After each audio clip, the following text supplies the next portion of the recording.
Hello everyone, and this is Allison from Fanshawe Pioneer Village. Today we are reading Chapter 8 of The Boy with an R in His Hand by James Reaney.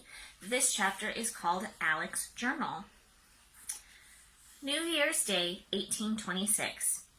Yesterday I bought this blank book from Mr. Mackenzie, who let me have it for a penny.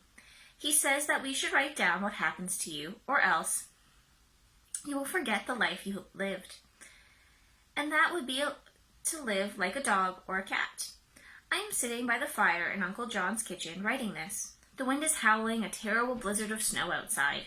Charlie French helped me take proofs of all of the picture cuts Mr. Mackenzie has in his office to make his paper pretty with, and I can paste them from time to time in this book.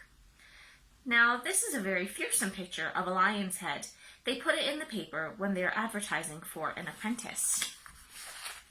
A picture of the proof of the lion's head.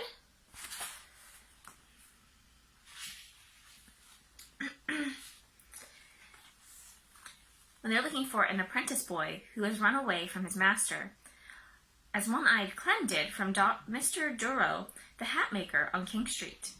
I guess it is to frighten him back when he sees it in the paper. I don't think I shall run away again now. Alan called me Reverend again today in the passageway. I gave him some of my butternuts to crack and eat, hoping that would soften him to me. But I don't think it's going to work. January 6th. This is the day the wise man came to see Jesus. I remember Father telling us that. The snow has packed down enough that the farmers can come into market again with their sleighs. I love to hear their bells ringing on their horse harnesses. They cover themselves up with buffalo robes, and the sight of these brings back the Red River country very strongly to me. The wolves can be heard howling in the forest at night, and a deer ran through the town this morning. Mr. Hagerman's cow fell into the drinking hole his cowman had cut for her in the harbor. All of us apprentices sailed out to help her get out onto the ice again. February 28th. I melted some old castaway type down into an iron ladle at the fire and made myself 5 lead soldiers. I made the mold for them out of clay I got from the garden when I thawed. Some of Cousin Bathsheba's plants are still hardy and green under the snow, when everything else in the garden has been frozen dead since October. Joel now sleeps in Master Allen's room. Says that Uncle John asks me to tell him that Mr. Mackenzie is going to print in the paper on Thursday. Joel, who now sleeps in Master Allen's room, says that when Uncle John asks me to tell him what Mr. Mackenzie is going to print in the paper on Thursday, I should. But I say that I should not. Mr. Mackenzie has criticized the government very harshly lately. Uncle John is in charge of spending the taxes that people pay in, but the people says Mr. Mackenzie, have no control over how Uncle John and Sir Peregrine, the Lieutenant Governor, decide to spend it. I used to think that Uncle John kept the tax money in the house somewhere, and perhaps I should stumble upon it some day. A great mass of gold, or would it be silver? But now Aunt Henrietta tells me it's kept at the Bank of Upper Canada, not far down the street. Yesterday, the apprentice boys had a snowball fight with the scholars at the Blue School. The old stumps that stand about the common near there and the ravine with the little bridge across it are almost perfect for a really good snowball war. Afterwards, some of us tangled with the law students who studied just around the corner from our printing shop. We knocked off 2 hats. Here is a picture of a hat such as a gentleman would wear. I hope I need never wear one. So here is a top hat. March 31st. It is still very cold. The ice is glassy and crystal clear all over the harbor. Everyone has been out skating. I saw an Indian trapper yesterday and his family. They went to meet him. He was on his snowshoes coming up out of the marsh at the mouth of the river. I like to think of him disappearing on a snowy day as he goes around his trap line. He sees so many things while we are all cooped up in our stuffy homes. Sometimes when the boys are let out to play, I stay behind and ask to read one of the books in the shop. I am halfway through Don Quixote. They say that Dr. Strachan, who is the rector of this town, has left to go to Quebec. How I should like to go down the road to Quebec.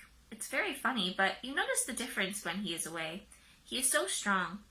Uncle John very likely thinks he's the strongest person in the town now. I'm the king of the castle. Get down, you dirty rascal. April 1st. Joel wanted me not to try another April Fool's prank on Uncle John or anybody else, as I usually do. April 20th. The ships have come to the harbor, for the ice is gone. The wild geese went over again last night. At night you can see the torches of the men out spearing the salmon in the lake as they come into the river mouth. Mr. Jarvis splashed me with mud today by galloping at me. Even he calls me Reverend. I wonder if I could save up enough money to get a horse.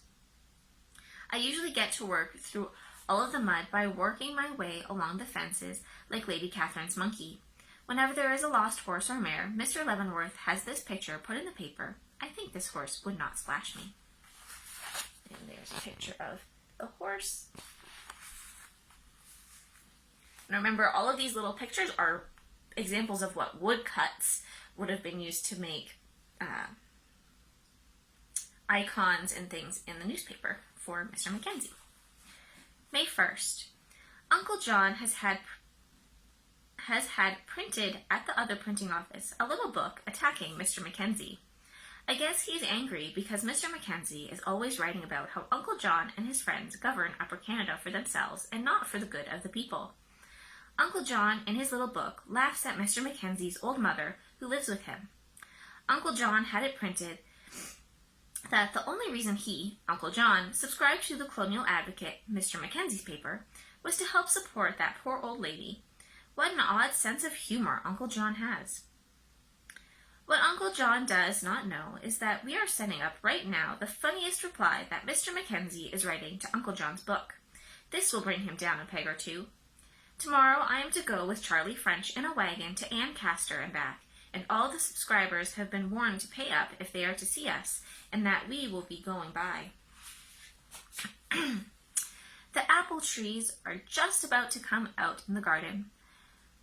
Perhaps we'll meet the stagecoach tomorrow. A stagecoach like this. How long the coachman's whip is. I think I will just continue it with my pen like this. And now I must go to bed and the candle nearly out. There's a picture of the stagecoach. I hope everyone has a fantastic day, and we will see you soon for another chapter of The Boy with an Arm in His Hand. Have a great day.